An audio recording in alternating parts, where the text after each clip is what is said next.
Hello students and welcome back to our YouTube channel Math Foundation by पूर्वा. आज आपण या व्हिडिओमध्ये पहिला टॉपिक बघणार आहोत elimination method of solving simultaneous equation आणि दुसरा टॉपिक आहे substitution method of solving simultaneous equation. So जर दोन सायमल्टेनियस इक्वेशन दिलेले असतील तर त्याला सॉल्व आपण दोन मेथडने करू शकतो. पहिली मेथड आहे एलिमिनेशन मेथड आणि दुसरी आहे सबस्टिट्यूशन मेथड. सगळ्यात आधी आपण बघणार एलिमिनेशन मेथड. सो एलिमिनेशन मेथडने सायमल्टेनियस इक्वेशन कसं सॉल्व करायचं याच्यासाठी ऑफकोर्स एक्झाम्पल लागेल. सो ते एक्झाम्पल मी लिहून घेतलं. एक्झाम्पलमध्ये दिलेलं आहे solve the following equations.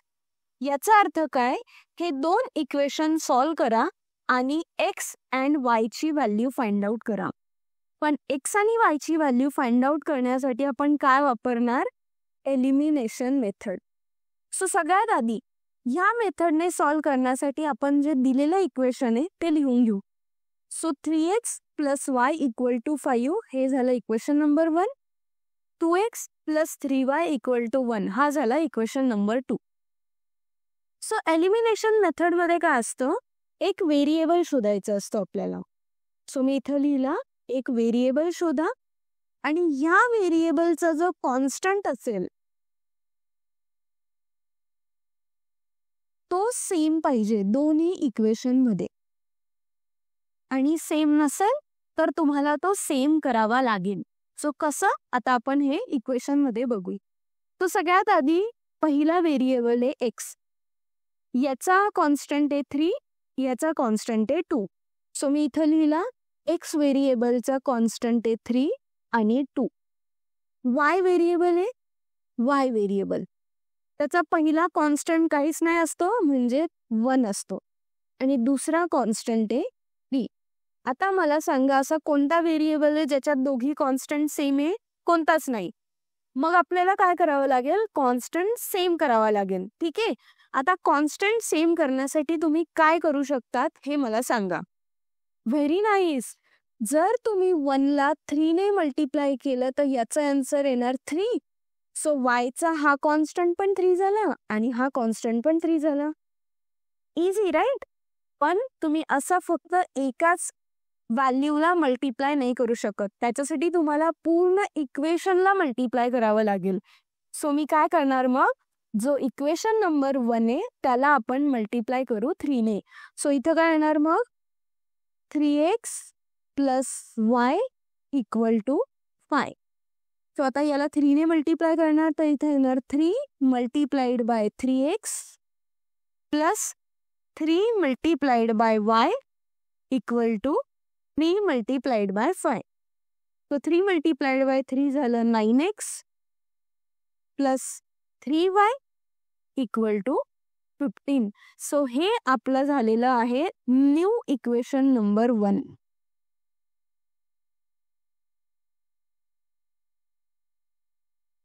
Okay.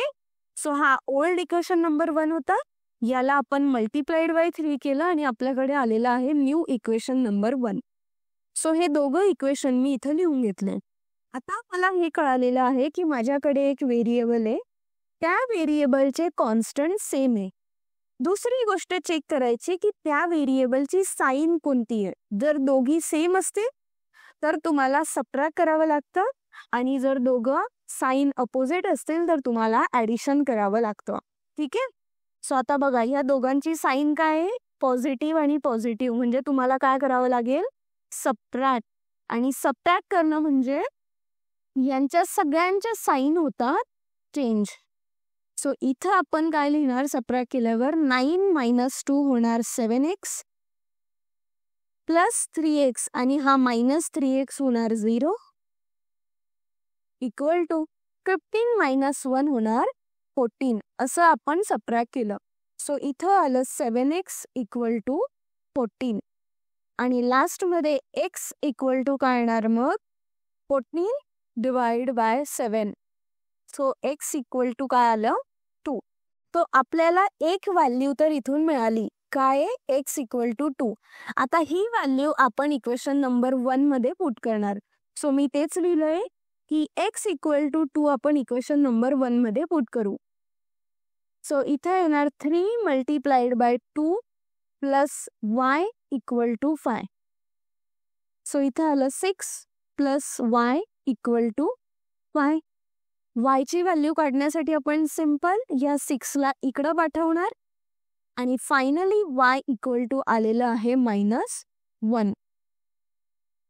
तो आपलं सोल्युशन काय आहे मग? तो लास्ट मध्ये लिहायचं की जे सोल्युशन आलेलं आहे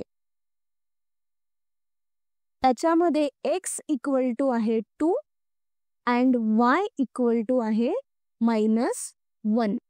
सो अशा पद्धतीने आपण एलिमिनेशन मेथडने हा प्रॉब्लेम सॉल्व्ह केलेला आहे. तो ही पहिली मेथड असते. जर दिलेले 2 सायमल्टेनियस इक्वेशन असतील तर त्याला आपण एलिमिनेशन मेथडने सॉल्व्ह करू शकतो. दुसरी मेथड आहे सबस्टिट्यूशन मेथड. आता सेम सबस्टिट्यूशन मेथड सॉल्व्ह करण्यासाठी पण आपल्याला एखादं एक्झाम्पल घ्यावं लागेल. तो ते एक्झाम्पल मी स्क्रीनवर लिहिलंय. याच्यामध्ये काय दिलेलं आहे? Solve 8x plus 3y equal to 11 आणि 3x minus y equal to 2. तो आपण आता काय करणार? पहिल्या याला नाव देऊ इक्वेशन नंबर 1 आणि दुसऱ्या याला म्हणू इक्वेशन नंबर 2. सबस्टिट्यूशन मेथड मध्ये लक्षात ठेवायचं की तुम्ही असा इक्वेशन शोधा. सो आपल्याला असं इक्वेशन शोधायचं आहे की ज्याच्यामध्ये एखाद्या व्हेरिएबलचा कॉन्स्टंट असतो तो 1 पाहिजे.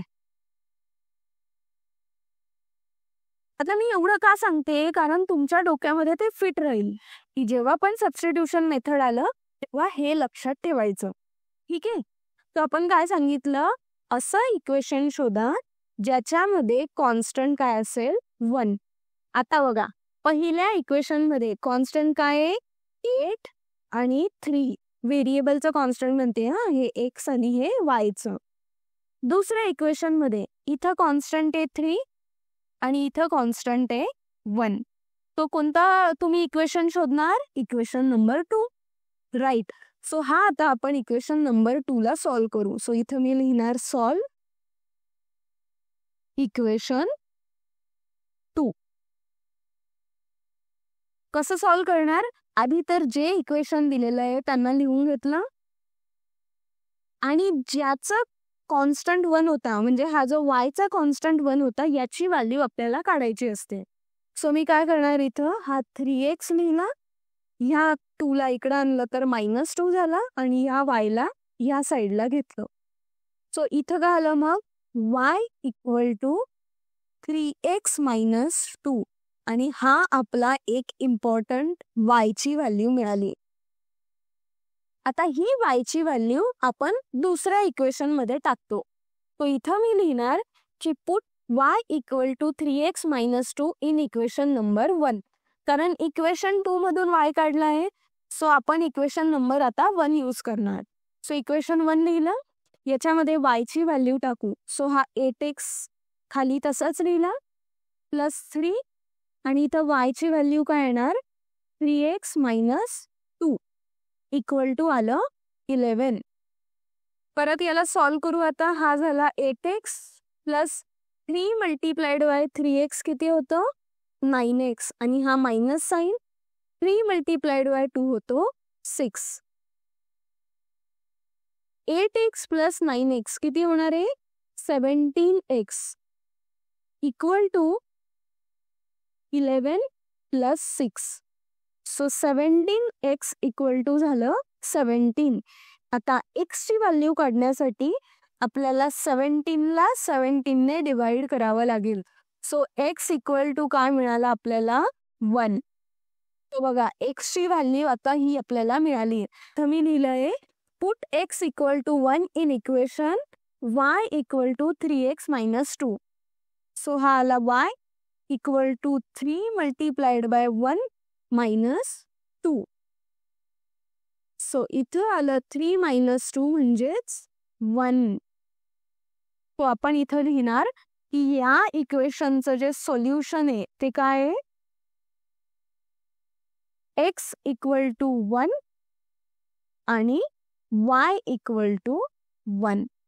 तो हे आपल्याला फायनल सोल्युशन मिळालंय. तर ह्या व्हिडिओमध्ये आपण 2 मेथड बघितल्या. पहिली मेथड होती एलिमिनेशन मेथड आणि दुसरी आहे सबस्टिट्यूशन मेथड. फर्स्ट टाइम तुम्ही जेव्हा सॉल्व्ह करताय, मे बी तुम्हाला हा चॅप्टर डिफिकल्ट वाटेल, पण तुम्ही जेव्हा त्याचे इक्वेशन सॉल्व्ह करेल, खूप सारे एक्झाम्पल सॉल्व्ह करेल, तेव्हा तुम्हाला कळेल की हे तर खूप सिम्पल एक्झाम्पल्स आहेत, पण त्याच्यासाठी तुम्हाला प्रॅक्टिस करावी लागेल. जर आजचा व्हिडिओ थोडाही आवडला असेल तर चॅनलला लाईक करा, तुमच्या फ्रेंड्ससोबत शेअर करा आणि प्लीज सबस्क्राईब करा.